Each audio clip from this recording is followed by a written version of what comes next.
咁因為有啲嘅觀眾都知道 Alice 就係阿波姐嘅英文名啦，但係好似從來都唔係好多人知道點解你叫 Alice 咯。曾經我都有講過一次嘅，點樣叫 Alice？ 我係讀書，我喺大陸讀書落嚟咧，咁我就去讀英文補習學校。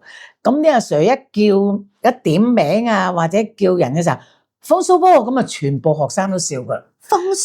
風騷，哇！你一啲都唔風騷啊，因為舊時我好木口木面噶嘛。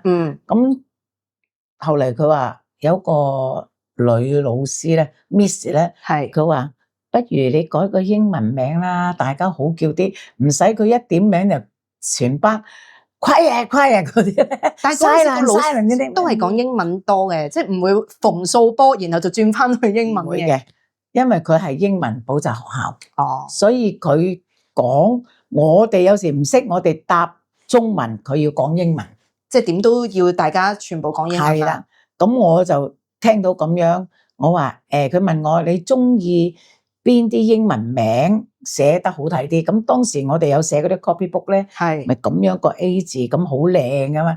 我話我想我 A 字頭有冇咧？我屋企我係最大，咪 A 啦，咁都啱喎，係咪啊？咁我個意念就係咁攞嘅。咁當時個 Miss 咧就俾咗3個名我，Amy 啦、Emily 啦、Alice 啦，佢3個都係個 A 字開始咁。我梗係拎翻俾我媽媽睇啦。你冇即刻揀，都要冇，我都唔識揀，我梗係問下媽媽邊個好聽啲啊？咁媽媽就話 Emily 唔好啊，我舊時有一個同學好污糟啊，個 Emily 成日唔沖涼嘅咁啊，唔好叫 Emily 啊咁我話嗱淺啲咪拎 Amy 啦，得3個字母，係咯，好易寫啊。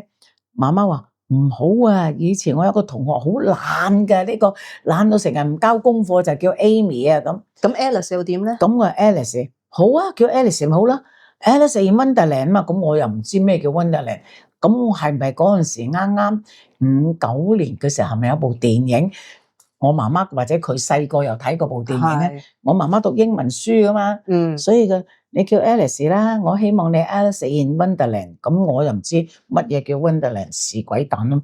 我同阿 Miss 講，媽媽叫我用呢個名，咁以後就一路用到而家啦。用到而家啦。